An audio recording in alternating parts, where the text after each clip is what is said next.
open our Bibles tonight to the book of Esther, chapter 8. I'm not going to read these verses, at least at this time. We will read them as we go through, and that will save my voice, hopefully, a little bit.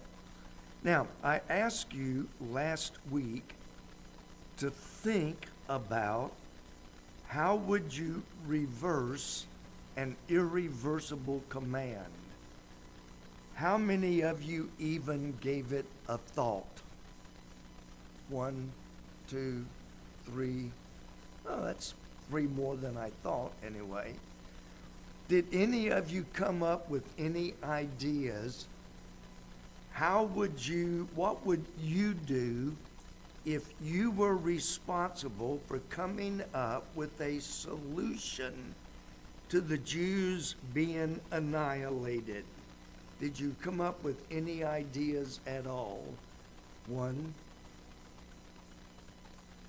going twice, 1 going once, 1, okay. It's interesting because knowing a little bit of the history at that time, my first instinct was to move. To me that seemed so simple. But let me back up. Haman's decree gave permission for his people to kill the Jews. It did not give permission for the Jews to act in self-defense. We're very blessed here in America, even in Kentucky, many other states. We have the legal right to defend ourselves if we are under attack. Their law was you did not have any legal right to defend yourself if you were attacked. It's kind of like a few states today. You can be attacked, you can be stabbed, but if you shoot the person in self-defense, guess who goes to jail? You, not the perpetrator. So that was what it was like. The Jews had no legal right to defend themselves. So when I began thinking, what would I do? Like I said, my first thought was, you know what? I'd be out of this country before they could ever find out what's going on. If I know they're going to kill me on the 13th of December, I'm going to be moving by the 1st of December, getting out of their jurisdiction. Ahasuerus had 127 provinces. I'd have been going to some other country, some other nation. I would have been getting out of there. The idea of staying and letting them come in and kill me, in our way of thinking, is totally illogical. The other thing I thought of would be give the Jews permission to kill their enemy a week before their enemy has permission to kill them. I thought that was, the law says I can't defend myself on the 13th of December. So pass a law that says I can kill them on the 1st of December and they can't act in self-defense. Well, the other idea was to simply give the Jews permission to fight back on the same day that they were going to be attacked. Now, as we'll see, that's the one that they ended up going with. Let's begin in verse 9 of chapter 8. And it says that Then were the king's scribes called in, and you can read all of verse 9. But unto every providence according to every language, and to the Jews according to their writing and according to their language. It was translated into every language throughout the 127 provinces. In verse 10, it was sealed in the king's name and sealed with the king's ring, which now makes this an irresistible or irreversible law of itself. So what it did, it said on the 13th of December, the enemies can fight the Jews. Now the Jews have permission to fight back and defend themselves. You never know what you're going to do until you're put into a situation. But I think I would have been stacking up on ammo. Well, they didn't have guns back then. I would have been stocking up on arrows. I would have been making spears. I would have been gathering swords. I would not have waited for the government to give me permission to defend myself. But that was the law of their day. Then in verse 10, it was dispatched as quickly as possible. They sent letters by post, on horseback, on mules, on camels, and every way possible to get the message out to the Jews. Stock up on ammo, because you now have permission to exercise self-defense. Now, if you watch our news, you would think that in America, no one ever defends themselves against an attack. If you watch the news, when was the last time you heard of someone defending themselves and the perpetrator ended up being the one dead or seriously injured? I belong to a national organization, and I get those statistics on a regular basis. In America, there are over, I might be off a couple of numbers here, but it's around 1,000 times a day people use self-defense to protect themselves against a robber, murderer, mugger, whatever. It's not rare, it's an everyday occurrence. Somebody uses a gun, a knife, a baseball bat to defend themselves against a perpetrator. So that's basically what the Jews were given permission to do. Now, in verse 11, it clarifies the king granted the Jews which were in every city to gather themselves together and to stand for their life. I'm reading this slow because I want you to get it. To gather themselves together, to defend, to stand for their life, to destroy, to slay, and to cause to perish all the power of the people and province that would assault them, both little ones and women, to take the spoil of them for a prey. So the king said, you don't have to fight this alone. You can gather yourselves together. In our thinking, in America, it's like we don't need permission to gather together. Before when we lived in Florence, we had a neighbor. He and I became very good friends while we lived there. In fact, you won't believe this, he broke down and bawled like a baby when he found out we were moving. And it wasn't joy. He was sad to see us leave because we had become good friends. He had an actual, I don't remember if it was World War I or World War II or even back before the Civil War.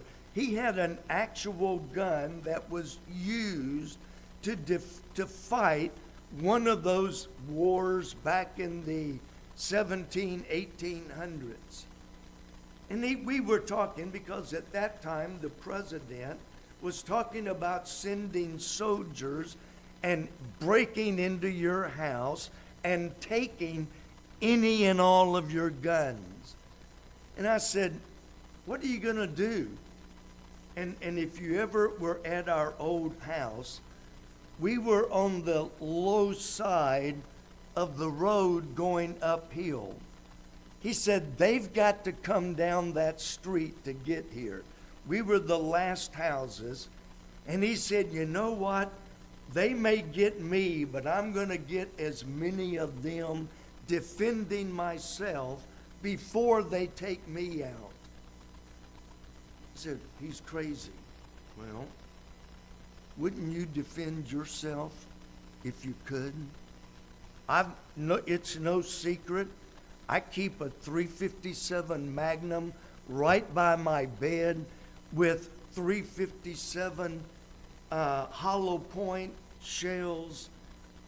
If you break in and it's you or me, you or my wife, I'm going to hope you're saved because you're fixing to meet your master. I will defend myself. I will defend my family. I will defend anyone that some mugger is trying to take advantage of. But the gathering together is important. You see, it was illegal for a group of people to gather together in what could be construed as a mob. And that's not just in the Old Testament. That was in the New Testament as well.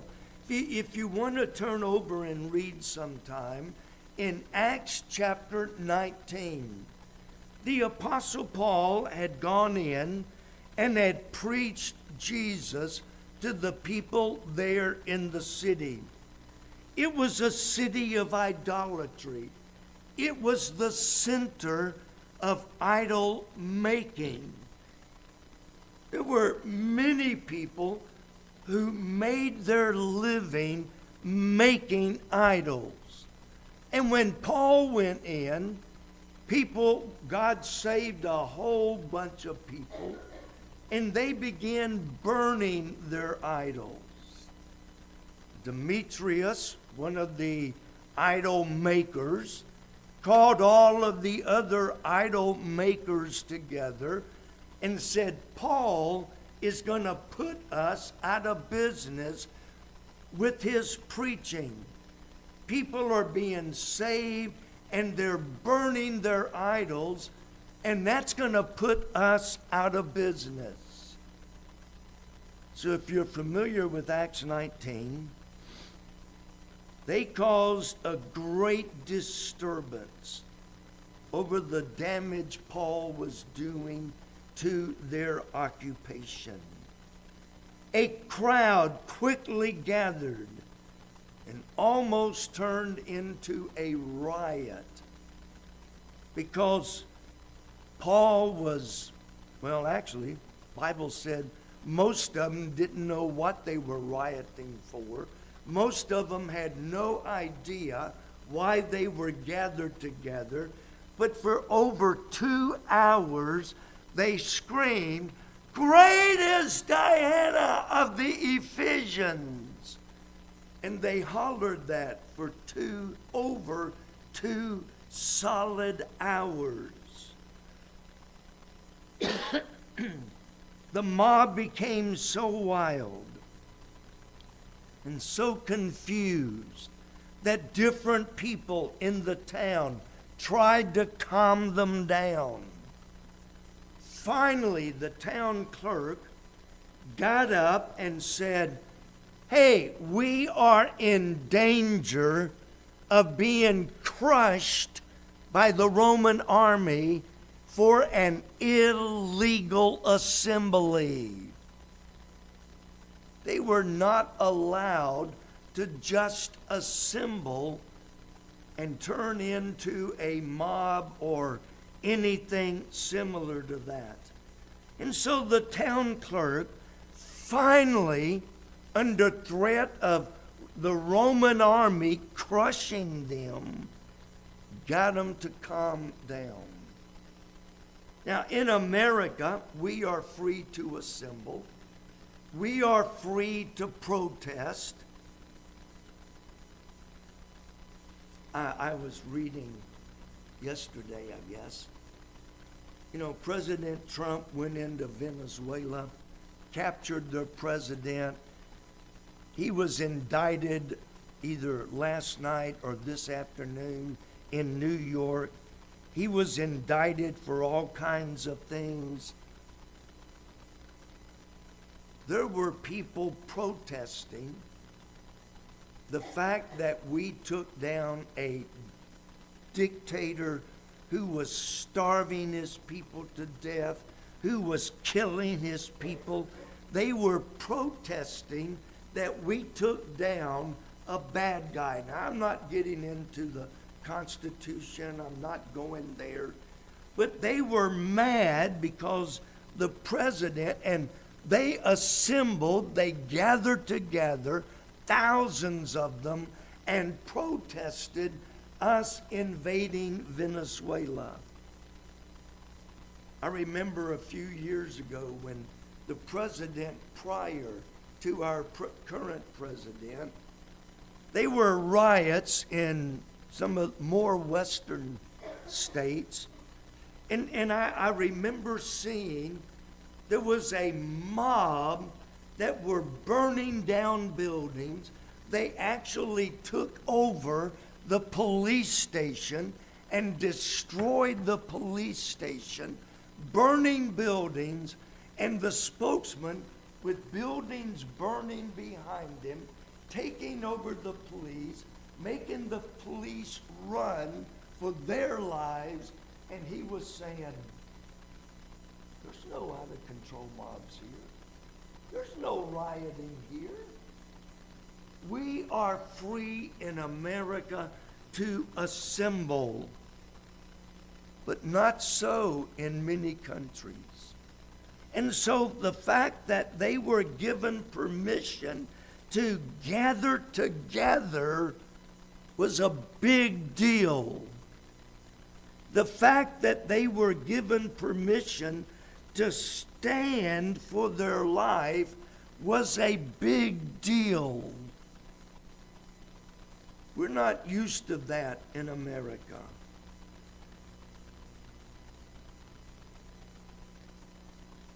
Well, in verses 15 through 17, Mordecai is promoted.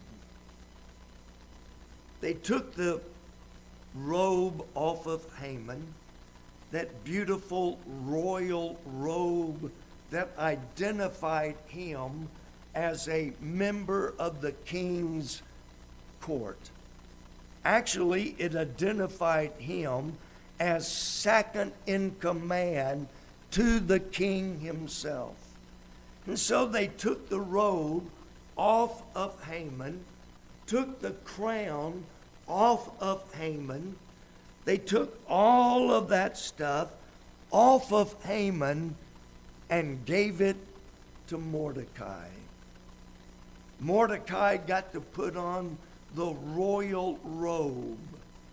he got to put on the crown that signified, I am now the second in command.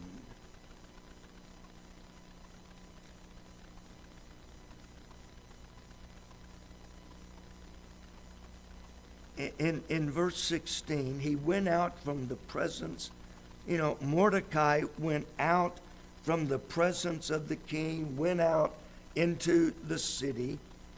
And notice in verse 16, the Jews had light and gladness and joy and honor. The Jews celebrated. They were rid of wicked Haman. They still, some of them may not have gotten the copy of the decree that gave them permission, but when they saw Mordecai in verse 15 come out from the presence of the king in royal apparel and the crown on his head, they knew there's a different man in charge in the country. And so they celebrated. They were thrilled. They were happy. They were joyful. They were gladness. They were lighthearted. Because now we've got somebody who will look after us. Haman was all about me. Me, me, me, me. Haman was all about worshiping me, bowing down to me. But when they saw Mordecai in the royal robe and the royal crown, they knew that Haman was gone. And they knew Mordecai. Mordecai was not a proud, arrogant man. We've seen that since chapter 1 almost. He was an humble man. And so the Jews celebrated. Finally, we've got somebody who is interested in something beside himself. Now, there's I don't know if it's still there. I haven't been by there in a couple of months now. But there was a sign. What is that? It's 536. I'm looking at my wife. She has no idea what I'm talking about. It's not gunpowder changes into, what's the name of it? Pleasant Valley. Is that it? Okay, my wife says that's it. There's a house on Pleasant Valley that got a big, huge 4x8, 4 foot by 8 foot piece of lumber, put it out in front of their house that said, "Thank God for President Trump." And I thought, okay, I won't get upset over that. I don't know anything about the people that live there. I don't know if they're Baptist, Catholic. I don't know if they're Jewish. I don't know what they are. But they understood that and I don't agree with everything President Trump does. Don't believe for a minute that I agree with everything. But he does believe in religious freedom, and for that I'm thankful. But have you ever stopped to think, we've had some rotten politicians.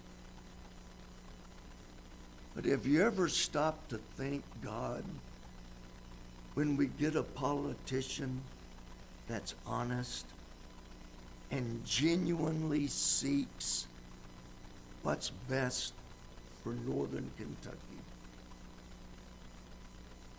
I am friends with a state senator in Frankfort, and every time I see him, I thank him. He is on the forefront of most bills that are trying to stop abortion, give religious freedom, give parents more control over their children instead of the state. He has stood and fought. He's been attacked. He's been criticized. He's been lied about. He's been falsely accused. And I was talking to him the other night at a ball game, and he says, you know what? I have to, he's also a Christian by his definition. I'm not sure what church he goes to, but he said, I have to do what I think is right before God, regardless of the consequences. Don't you wish we had more politicians that would do what's right before God rather than what's right for their pocketbook?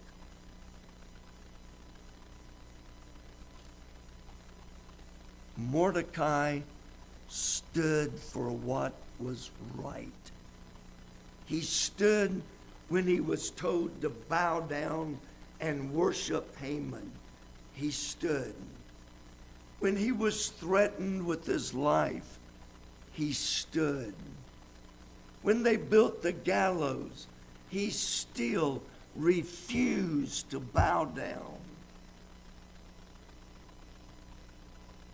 And now when he's in command, the Jews celebrated. Now, do not raise your hand. I don't want to put anybody on the spot. Do you even know who your representatives are? We have the state rep in Frankfort. We have the state senate in Frankfort. Do you even know how they vote on anything?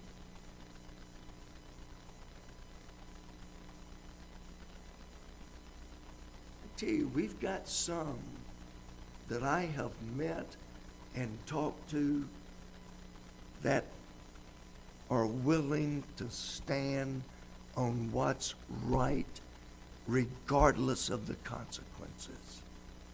Now, when was the last time you thanked God for a politician?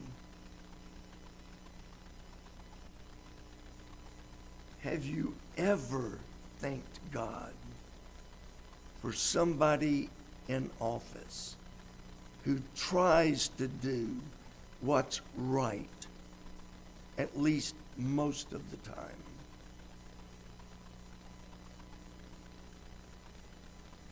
The Jews thanked God.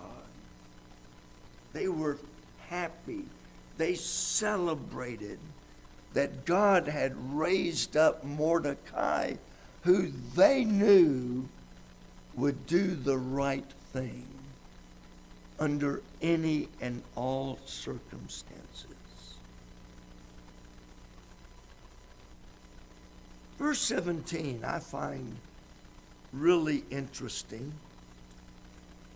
In the latter part of verse 17, many of the people of the land became Jews, for the fear of the Jews fell upon them.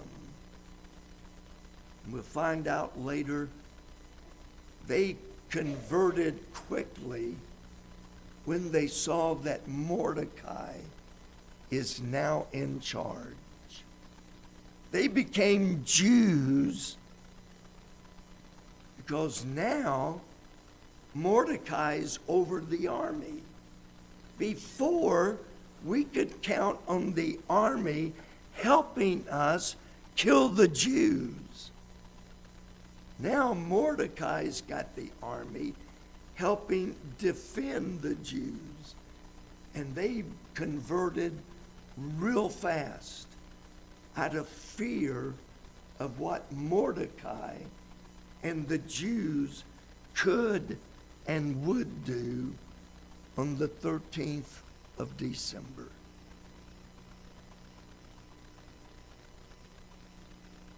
I analyze myself way too much.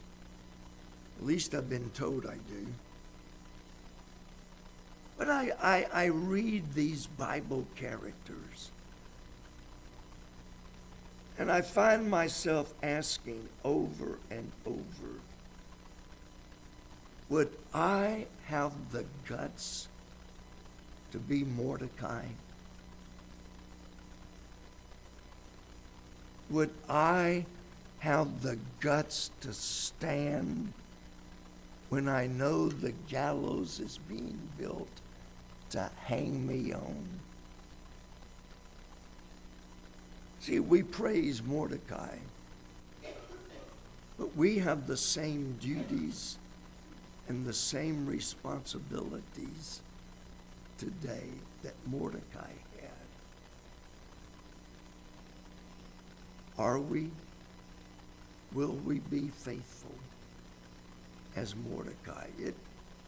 It took a long time, but ultimately, God blessed Mordecai because of his stand.